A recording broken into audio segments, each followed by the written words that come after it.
Bonjour à tous, je vous retrouve aujourd'hui dans une nouvelle vidéo finance aux États-Unis. On va faire un petit point sur l'année 2021 et comment commencer l'année 2022 sur de bonnes bases, quels sont nos objectifs financiers pour cette année 2022. Vous êtes nombreux à m'avoir demandé des nouvelles sur la crypto-monnaie par exemple, et bah là on va parler vraiment de tout puisque je vais vous faire une vidéo sur notre valeur nette, donc à moi et à Kevin. Puisque vous le savez, on gère nos finances ensemble, on a donc des comptes en commun et je voulais vraiment vous faire une petite mise à jour de ce qui se passe pour cette année 2021 et je pense pas que je vais faire planer le suspense, je pense que je vais vous afficher ça dès le titre ou dans la miniature de la vidéo probablement. Donc quand je dis valeur nette, je parle bien sûr de cette chose qu'on appelle ici total net worth. Votre valeur nette, c'est toutes vos possessions moins toutes vos obligations financières, crédit, dette, tout ça.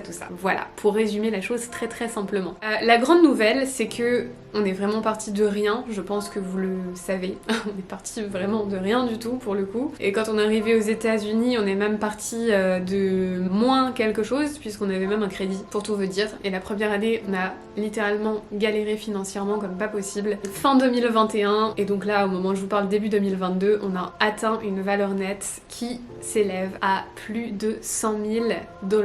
Donc pas énormément plus, hein. On est très exactement à 102 524 $ de valeur nette. Voilà. Pour ceux qui ne me connaissent pas encore, moi c'est Aurore, je suis une Française qui vit aux États-Unis, comme vous l'aurez compris, et je vous parle beaucoup de finances sur cette chaîne, de finances personnelles en fait, de la vie aux États-Unis aussi, de l'expatriation dans sa globalité, des joies, des bonheurs et des malheurs que ça amène. Donc si tout ça, ça vous intéresse, je vous invite bien sûr à me suivre dès à présent en cliquant sur le petit bouton rouge, s'abonner, juste là, dans le coin quelque part, là. Voilà. Donc c'est parti, cette vidéo elle va être du coup en 2 parties je pense seulement, on va faire les choses très simples. 3 parties disons. Allez. Première partie sur tous nos comptes, donc la valeur nette dans ce qui se trouve dans des comptes, peu importe lesquels ils sont. Ensuite on va faire tout ce qui est bien matériel entre guillemets. Et troisième chose, ça va être nos projets financiers, nos objectifs en fait pour 2022. C'est donc parti avec les comptes qu'on a et je vais vous présenter tout ça au fur et à mesure. Le premier compte qu'on a il y a eu un transfert de fonds. En quelque sorte, on avait pas mal d'argent sur ce compte-là, mais vous savez qu'on a dû donner un apport assez important pour notre appartement, donc on l'a pas mal vidé ce compte. Mais progressivement, il a remonté. Depuis, on n'avait plus que 500 $ dessus, quelque chose comme ça, et aujourd'hui, au moment où je vous parle, on a 7004, très important, les 4 $ en plus, 7004 $ sur ce compte qui est donc un compte épargne de chez American Express. Ce qu'on appelle les High Yield Saving Accounts qui permettent finalement d'avoir des comptes d'épargne avec des taux d'intérêt un peu plus élevés que ce qu'on propose en banque, même si depuis le début, depuis mars 2020, les taux d'intérêt ont chuté tellement qu'ils sont presque inexistants. On est à 0,5 d'intérêt là tout de suite, mais un compte épargne en banque proposerait peut-être 0,02% d'intérêt, quelque chose comme ça. Donc c'est toujours mieux, voyez-vous. Ensuite, on a un compte épargne avec l'une de nos banques, parce qu'on est chez 2 banques différentes. Et ce compte d'épargne-là, il y a le minimum vital pour ne pas payer de frais dessus qui est 300 $.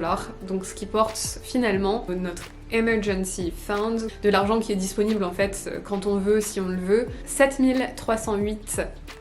Et ça, vraiment, c'est de l'argent qu'on peut toucher quand on veut, mais nous, là, le but, c'est surtout d'économiser pour les closing costs quand on va récupérer notre appartement cette année, en milieu de cette année, très bientôt en fait. Et il va falloir qu'on paye ces fameux closing costs qui sont assez élevés puisqu'on achète un bien neuf en plus. Je vais passer au compte retraite et on va commencer par ceux de Kevin. Alors, il a son compte retraite qu'il avait avant de changer de travail, qui est toujours ouvert, mais qu'on va peut-être devoir toucher selon ce qu'on arrive à économiser ou pas dans notre compte d'épargne que je viens de vous présenter juste avant, parce que il va falloir qu'on puisse payer ces closing costs et ils vont s'élever à 24 000 $. Donc d'ailleurs notre valeur nette va en prendre un coup au moment où on va payer ça. Du coup Kevin sur son compte retraite de son ancien travail, il a 21 598 $. C'est placé sur des fonds communs de placement que je vous présenterai, que je vous mettrai juste là si vous voulez voir un petit peu plus en détail, mais on a un Target Fund, pour 2055 me semble-t-il, donc qui présente un bon mix d'obligations, d'actions, beaucoup d'actions quand même, et on a la plupart de l'argent est mis sur un fonds commun de placement de chez Vanguard. Je vous présente tout ça en dessous au cas où ça vous intéresse. Kevin il a aussi un 401k du coup, et dessus il a 1021 $, et ça c'est le compte retraite avec le nouvel employeur. Et on commence du coup à faire un nouveau petit pactole retraite avec le nouvel employeur sur ce nouveau compte qui va être le compte principal. Ensuite, on va passer à mes comptes retraite à moi. Moi, j'ai du coup un IRA qui m'a servi en fait à mettre les fonds du 401k que j'avais avec le cinéma quand j'ai arrêté d'y travailler. J'ai alors mis les 1330 $ que j'avais sur le 401k sur cette IRA que j'ai avec Vanguard. Encore une fois, c'est placé sur des fonds communs de placement. Ensuite, j'ai un Roth IRA avec Vanguard toujours. Il y a un compte super qu'on devrait bien plus maximiser que ça. On peut mettre 6000 $ par an dessus, chacun. Et c'est de l'argent qui va grandir tax-free, comme on dit, c'est-à-dire qu'on va pas payer d'impôts dessus le jour où on va retirer l'argent à 59 ans et demi. On aura tout bénéfice de tous les gains qu'on aura fait, en fait il y aura pas d'impôts à payer du tout. Mais en contrepartie, bah forcément il limite la somme que tu peux mettre tous les ans dessus, donc le but c'est de maximiser ça au maximum. Mais ce qui se passe c'est que là avec l'achat immobilier forcément ça nous a un petit peu limité. Kevin d'ailleurs n'en a même pas encore de Roth IRA. Sur ce Roth IRA, 11 929 $, et j'ai aussi un 401k avec ma nouvelle entreprise sur lequel j'ai 1831 $, ce qui fait un total pour les comptes retraite en comptant les miens et ceux de Kevin qui est à 37 709 $. Et dites-vous que ça c'est vraiment de l'argent que certes on fait en sorte d'avoir ce qu'il faut, mais il faut de grosses sommes pour partir à la retraite aux États-Unis, il faut quand même y penser. Et c'est de l'argent qu'on peut pas trop toucher parce que si tu y touches avant tes 59 ans et demi, tu as des pénalités assez fortes, donc ça vaut vraiment pas le coup. Ça c'est le côté que j'adore ici, c'est qu'on fait sa retraite seule, et ça peut être stressant, mais moi j'adore le fait de voir, de développer mes comptes, etc. J'aime bien ce côté gestion financière, donc forcément ça me convient à 100%. Mais c'est vrai que ça peut être un petit peu stressant quand on voit les objectifs, ce qu'il faudrait avoir à 30 ans par exemple, quand on ne l'a pas encore. C'est assez stressant, mais bon. On va passer à tout ce qui est compte purement action en fait. Là, dans cette partie, je vais cacher pas mal de montants, mais je vais vous donner le montant total parce que j'ai pas envie de donner le montant exact d'actions que j'ai eu quand j'ai commencé dans ma compagnie, parce que c'est quelque chose finalement que je récupère que dans 4 ans, dans 3 ans maintenant pour ainsi dire. On a un brokerage chez Vanguard, je sais pas comment on dit ça en français, mais c'est un compte où tu as des actions. Et ensuite, on a quelques actions sur Robinhood, mais maintenant je m'en sers principalement pour la crypto-monnaie de Robinhood. Ensuite, j'ai un compte avec mon entreprise où je vais cacher le montant. C'est en fait des actions qui m'ont été offertes entre guillemets quand j'ai commencé dans mon entreprise, dans ma nouvelle compagnie du coup, et je débloque un quart de cette somme tous les ans. Et à côté de ça aussi, on peut mettre jusqu'à 15% de notre salaire pour acheter des actions à tarif réduit, et ça c'est quelque chose que je fais aussi, ce qui porte le montant total de cette catégorie qui est très axée sur les actions à 19 387 $. Ensuite parlons crypto. Crypto, vous savez que j'ai revendu pas mal, mais surtout en ce moment l'Ethereum a beaucoup baissé, donc finalement j'ai fait un transfert là en quelque sorte. Ce qui était crypto est devenu plutôt dans notre compte épargne parce que nos objectifs sont différents à l'heure actuelle. En crypto en ce moment il me reste 1833 $ sur Robinhood, 620 $ sur Binance. J'ai toujours un demi Ethereum.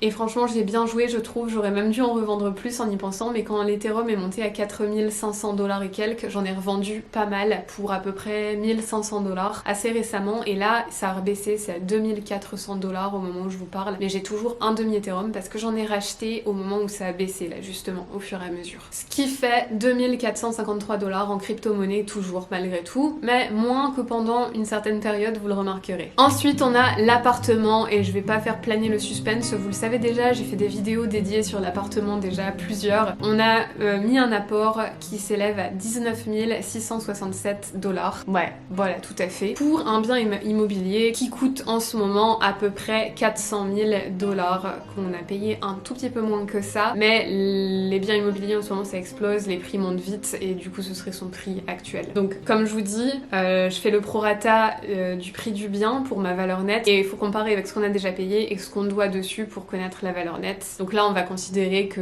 c'est les 19 667, je vais pas chercher à faire plus, ça c'est ce qu'on a payé dedans, c'est notre valeur sur ce bien, pas plus. Et ensuite on a les voitures, et ça c'est quelque chose que j'inclus dans notre valeur nette, mais encore une fois je déduis la partie de crédit qu'on a toujours dessus. Donc par exemple ma voiture actuellement, le prix des voitures a monté, elle vaudrait à peu près 17 000 $.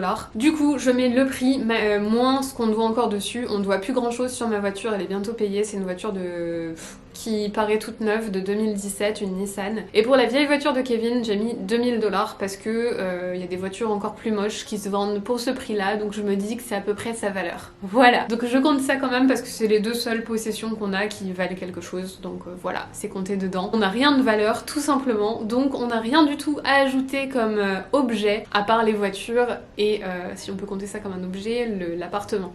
Est-ce que je peux compter mes lapins ? Ils sont doux mes lapins, ils doivent valoir cher mes lapins. Ça fait 14 500 $ total en voiture avec nos deux voitures. Je pense que j'ai vu quand même assez juste là-dessus. Et je vous ai dit que je vous ferai une partie bien sûr sur nos objectifs pour cette année. Et ça va être assez rapide parce que nos objectifs de l'année 2022, ils sont très centrés sur cette acquisition immobilière qu'on fait très bientôt. Et donc du coup, ça met en péril, si je puis dire, toutes les économies qu'on aimerait faire dans les faits. Ce que je veux dire, c'est que tout ce qu'on peut économiser, on met tout, absolument tout, à partir de maintenant sur le compte épargne pour pouvoir payer nos closing costs, donc nos frais au moment où on va récupérer l'appartement. Parce qu'il nous faut 24 000 $ et on a 7 000 en ce moment sur ce compte épargne parce qu'on aimerait vraiment éviter de toucher à nos comptes retraite. Qu'est-ce que j'aimerais faire d'autre malgré tout quand même? J'essaie quand même de mettre un petit peu dans l'Ethereum, surtout parce qu'il a baissé beaucoup, à peu près 100 $ ou 200 $ par mois maximum, parce que je me dis que si l'Ethereum se remet à monter en flèche d'un seul coup, je pourrais en revendre pour essayer d'avoir ces 24 000 $ encore plus vite. Et tout simplement aussi parce que je crois en l'Ethereum et j'aimerais bien en posséder un entier et pas seulement un demi. Et quoi d'autre aussi?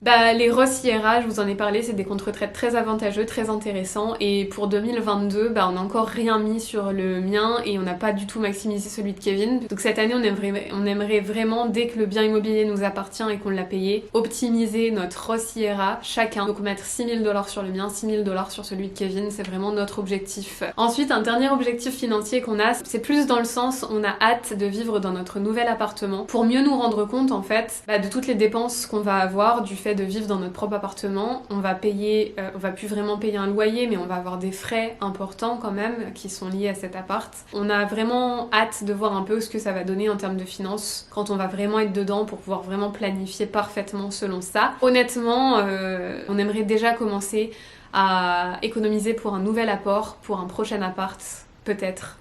Je sais pas quand, je peux pas vous dire, mais j'aimerais beaucoup avoir 2 biens immobiliers au total pour diversifier un petit peu notre portfolio en fait. Et pas seulement avoir un bien qu'on paye nous, mais un bien qui soit payé par quelqu'un d'autre qui vive dedans. Vous voyez un petit peu l'idée? Et aussi parce que forcément, notre compte épargne, on est en train de le faire monter pour pouvoir payer ces frais d'appartement qui vont nous arriver dessus.